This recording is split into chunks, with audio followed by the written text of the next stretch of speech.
Quando passamos dos 70, muitos exames de rotina que antes pareciam essenciais podem trazer mais riscos do que benefícios. Pouca gente fala sobre isso, mas a verdade é que nem sempre se submeter a tantos check-ups significa estar mais protegido. Em alguns casos, os próprios testes podem abrir portas para cirurgias desnecessárias, complicações ou até diagnósticos que acabam trazendo mais medo do que solução.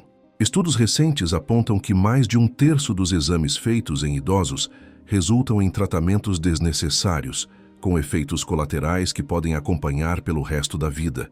E o mais impressionante, quase todos desconhecem esse excesso de testes. Um dos exames mais comuns, por exemplo, é responsável por uma fatia significativa de casos de câncer, equiparando-se ao risco de quem consome álcool diariamente. Essa informação não é divulgada em propagandas, nem mencionada em consultas rápidas, mas está registrada em pesquisas científicas. É um alerta silencioso, escondido atrás da rotina médica. Entre os exames que levantam essa preocupação está a densitometria óssea. Em teoria, ela serve para avaliar a saúde dos ossos e identificar riscos de fraturas. Mas depois dos 70, os resultados costumam apontar uma perda natural de massa óssea, algo tão inevitável quanto os cabelos brancos ou as rugas. Ainda assim, muitos acabam sendo encaminhados para medicamentos pesados, que prometem fortalecer os ossos, mas podem provocar efeitos severos como inflamações, problemas digestivos e até enfraquecimento em outras partes do corpo. Pesquisas já mostraram que, em idosos, o tratamento da perda óssea leve traz pouco ou nenhum impacto real na prevenção de fraturas. Em contrapartida, os riscos associados às medicações são bem mais comuns. É o caso de Rose, uma professora aposentada de 76 anos. Saudável, sem histórico de quedas, foi encaminhada para esse exame de rotina. O resultado mostrou uma leve redução de densidade, que não representava risco grave, mas mesmo assim sugeriram o uso de remédios que poderiam comprometer sua qualidade de vida. Esse é apenas um exemplo do quanto precisamos olhar com cautela para a quantidade de exames pedidos na terceira idade. A ciência já provou que o excesso pode ser prejudicial.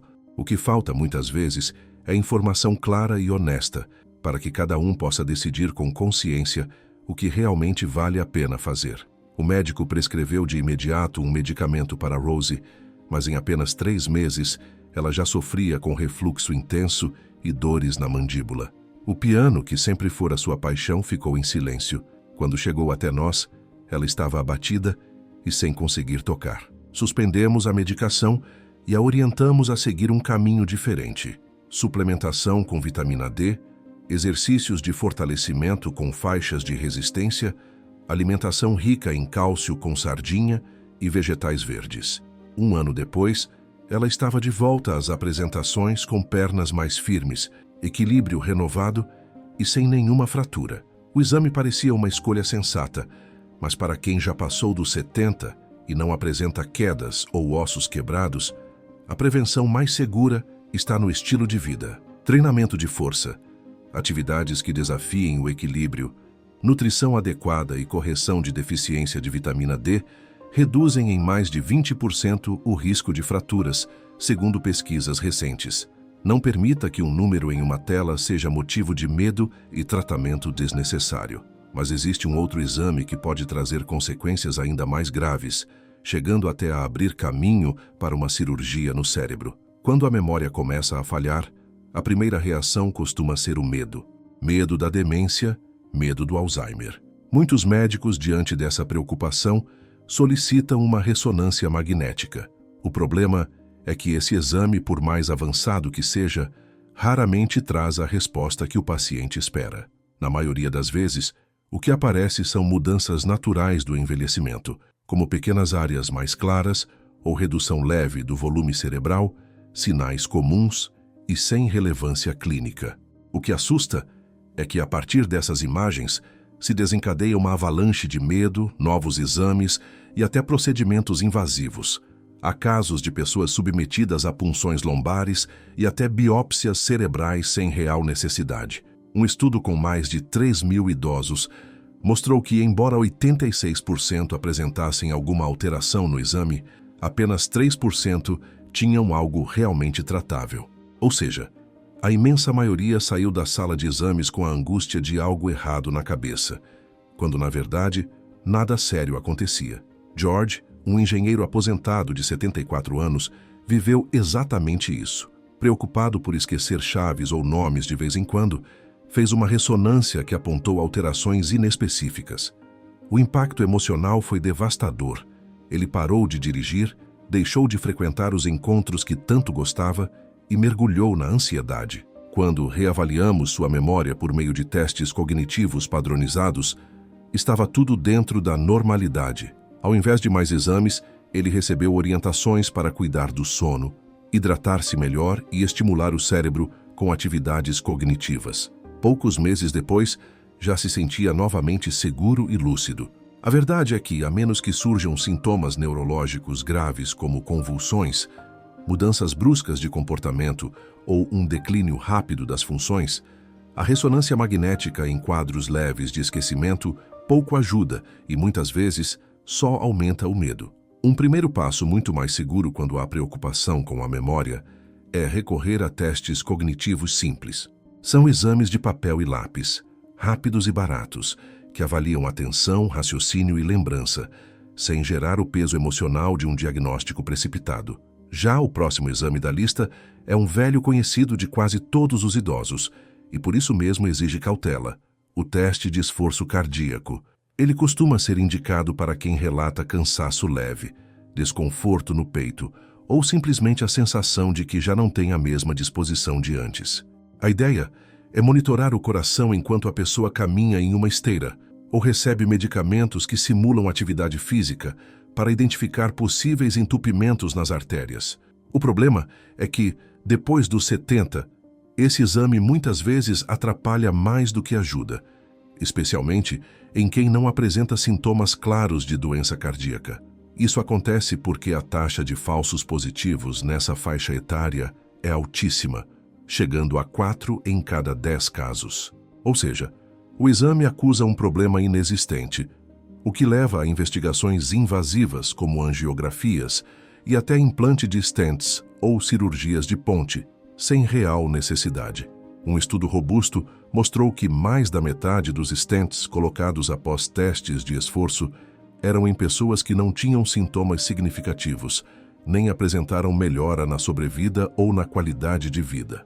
Em contrapartida, tiveram mais complicações como sangramentos, lesões renais causadas pelo contraste e internações prolongadas. Foi o que aconteceu com Raymond, um carteiro aposentado de 75 anos que sempre se manteve ativo caminhando diariamente. Ao relatar um cansaço em subidas, acabou sendo submetido a um teste de esforço. O resultado trouxe dúvidas, e logo veio o encaminhamento para um cateterismo. Encontraram um pequeno estreitamento e decidiram colocar um stent. Na mesma noite, ele reagiu ao contraste e desenvolveu problemas renais, ficando quase uma semana internado e precisando de cuidados adicionais. No fim, seu cansaço não tinha ligação com o coração, mas sim com fatores simples como hidratação insuficiente e a necessidade de respeitar mais os intervalos entre as refeições. A verdade é que, para quem já passou dos 70 e não apresenta sintomas clássicos, como dor no peito ao se movimentar, falta de ar aos esforços ou queda significativa da energia em atividades leves, o teste de esforço pode ser um risco desnecessário. Alternativas mais seguras, como o eletrocardiograma em repouso ou o exame de cálcio coronariano, fornecem informações importantes sem expor o paciente a procedimentos invasivos que poderiam ter sido evitados. Pouca gente espera ouvir isso, mas a colonoscopia, tão comum como exame de rastreio, não é sempre a escolha mais segura depois dos 70 e, na maioria dos casos, quase nunca é recomendada após os 75 anos sem sintomas específicos. O motivo é simples: os riscos aumentam muito com a idade. A preparação é agressiva, com laxantes fortes que podem causar desidratação, tontura e até sobrecarga nos rins. A sedação usada durante o exame também traz perigos adicionais, afetando a função cerebral em idosos.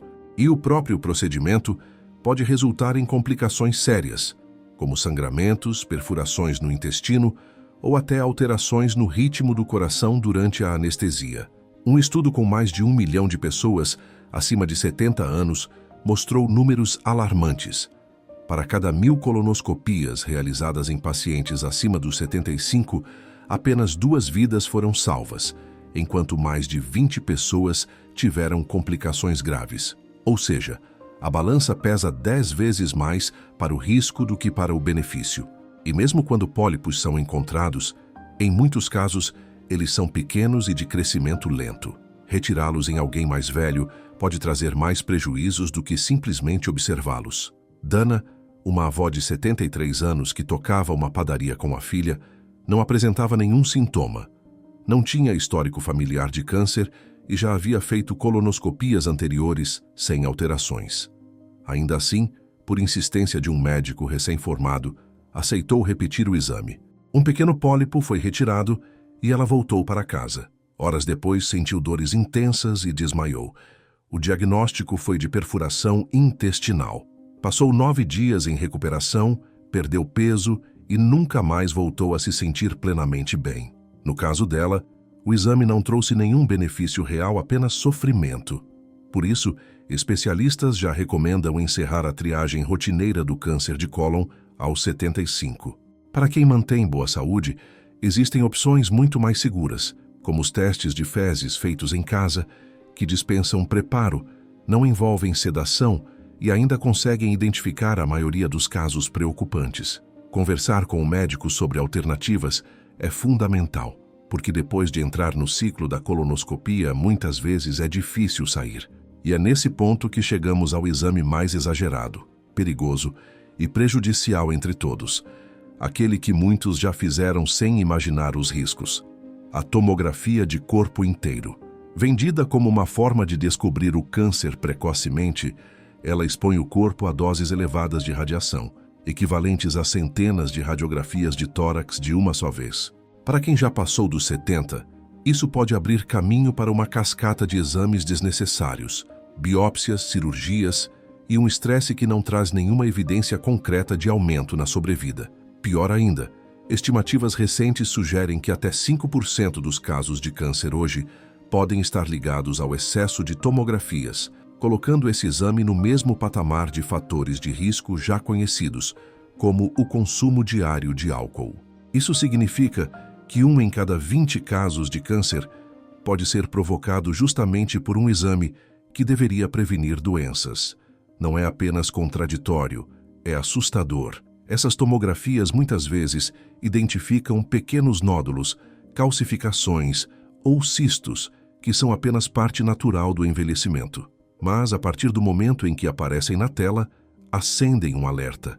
Daí vêm novos exames, biópsias, ansiedade e, em alguns casos, até complicações sérias. Foi o que aconteceu com Marcos, um senhor de 80 anos cheio de vitalidade que ainda ensinava artes marciais para outros idosos. Sentindo-se bem, decidiu participar de um check-up completo em uma clínica privada. O resultado mostrou um pequeno nódulo de apenas 3 milímetros.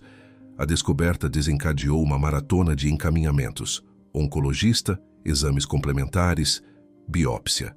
O diagnóstico final? Benigno. Mas a biópsia perfurou parte de seu pulmão, o que o levou à internação e a 2 meses de recuperação. Tudo por algo que poderia ter sido simplesmente ignorado.